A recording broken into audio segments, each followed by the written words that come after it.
Yo tout le monde, ici Sweep et aujourd'hui vidéo assez spéciale en effet car c'est la vidéo 50 abonnés. Alors justement merci, vous êtes déjà 50 à me suivre et à être abonné à ma chaîne, à me donner beaucoup de retours sur mes vidéos, à regarder toutes mes vidéos justement, et parmi vos retours on me dit souvent de continuer, que je fais du super contenu, que c'est très intéressant, donc merci à vous. C'est avant tout vos commentaires qui me donnent envie de continuer et c'est justement grâce à ces commentaires aussi que je me suis encouragé à refaire entièrement ma vidéo du MCU des Gardiens de la Galaxie car ce que j'avais fait de base était pas super. Actuellement nous sommes même 56 sur la chaîne et vu que je suis sudiste, eh ben, je respecte un peu la tradition des 51 abonnés, donc du coup voilà, à la vôtre. Bon non je déconne, regardez, c'est du pulco. Je vais pas commencer à boire pendant les tournages sinon c'est mal barré. Et surtout aussi, au cas où, si vous regardez ça, il faut boire avec modération comme on le dit tout le temps. Alors sinon, donc pour cette première vidéo, donc 50 abonnés, quel est le sujet? Au départ, je voulais vous parler un peu de moi, de ma collection, de mes figurines ou autres, voire même de mon premier comics. Mais du coup, j'ai décidé plutôt donc de vous faire un conseil de lecture pour Infinity War. Pourquoi un conseil de lecture sur Infinity War? Car tout simplement, très récemment, je suis allé à Gilbert Joseph pour m'acheter des comics. Et justement, il y avait le Marvel Event, le Gone Infinity qui était sorti avec une vignette dessus qui nous disait qu'il fallait lire ce récit pour préparer à Infinity War. Et non, c'est pas vraiment. Certes, il fait partie des récits à lire, mais pour moi, il y a 3 récits à lire pour se préparer à Infinity War. Alors, comment j'ai sélectionné ces 3 récits? Tout simplement, je suis parti justement sur 4 faits qu'on connaît à travers donc, les informations sur Infinity War, mais aussi les trailers.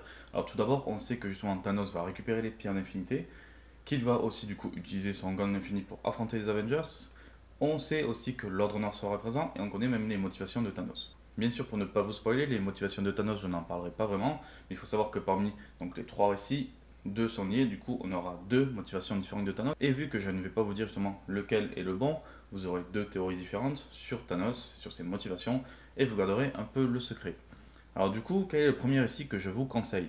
Eh bien, il s'agit tout simplement donc de Thanos Quest. C'est dans ce récit que Thanos va récupérer les pierres d'infinité, donc en affrontant les porteurs, en récupérant les 6 pierres pour justement après réaliser sa tâche. La tâche en question se trouve dans le deuxième récit, qui est donc le Gant de l'Infini.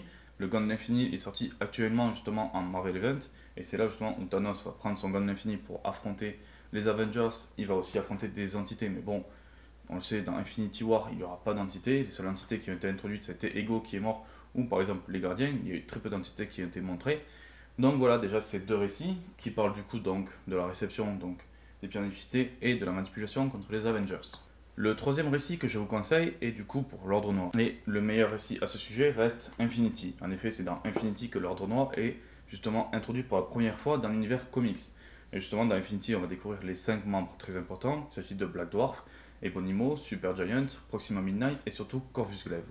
C'est là la première fois qu'on les voit, mais après il faut savoir que du coup l'Ordre Noir apparaît dans plusieurs récits. On les retrouve par exemple dans Avengers Times Run Out et encore d'autres récits. Il faut savoir du coup que pour Thanos, d'après ce que j'ai lu, son histoire va carrément changer par rapport aux comics, donc je ne vais pas vous conseiller de lire justement Thanos l'Ascension, car il n'aura aucun lien, son histoire n'aura vraiment rien à voir par rapport à l'univers du MCU. Du coup, déjà je vous épargne une lecture de plus et je suis gentil. Alors voilà, mes conseils de lecture sont terminés, mais avant de vous laisser, je voulais parler un peu de l'avenir de la chaîne. Actuellement, vous le savez, je suis en plein rush justement pour préparer Infinity War. C'est pour ça que depuis quelques temps déjà, vous voyez des vidéos qui parlent comics et après MCU. Pour vous donner une idée, très récemment, j'ai ma vidéo MCU Gardiens de la Galaxie qui est sortie. Et justement, j'avais sorti 2 vidéos sur les Gardiens de la Galaxie, le noyau central et les membres temporaires. Car justement, c'est ce que j'aime bien faire et c'est aussi pour m'avancer dans mon ultime analyse que je vais faire sur l'univers cosmique MCU. C'est justement de vous montrer d'abord le côté comics pour après traiter le MCU et en même temps, lors de la vidéo MCU, analyser un peu par rapport aux comics. Donc voilà, actuellement il va y avoir un gros rush jusqu'à Infinity War. Mais je voulais surtout vous parler en fait de l'après Infinity War que va devenir la chaîne. Donc bien sûr, je vais toujours continuer à vous parler de Cosmic, mais j'ai aussi d'autres projets que je voulais mettre en place. Donc tout d'abord, je réfléchissais peut-être à faire peut-être 3 vidéos toutes les 2 semaines, donc introduire une vidéo de plus toutes les 2 semaines, mais ce sera un peu de travail, donc je verrai si j'y arrive ou non.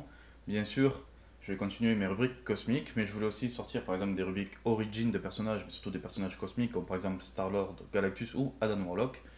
Je voulais aussi continuer mes Philomix. Actuellement, j'ai qu'un seul épisode qui est sorti, et en fait, je n'ai jamais réellement eu le temps de sortir d'autres épisodes. Déjà, par exemple, pour cet épisode des 50 abonnés, j'ai un peu eu du mal à trouver le temps pour monter la vidéo. Et après, dans les autres projets, par exemple, que je veux faire, je veux aussi lancer dans les reviews. A savoir que dans les reviews, je ne veux pas forcément parler de cosmique. Très récemment, par exemple, j'ai lu le Silver Surfer Parable que j'ai trouvé excellent. et je pense vous en parler car apparemment ils vont rééditer le comics. Mais aussi je peux faire du plus classique comme par exemple Hulk, voire même de l'indé car bientôt dans quelques mois je vais m'acheter toute la série des Sandman et j'aimerais bien vous en parler. Donc voilà, la chaîne ne va pas mourir, j'aurai plein de projets en plus du cosmique à vous présenter. Sur ce, à présent c'est terminé, ciao tout le monde et à la prochaine.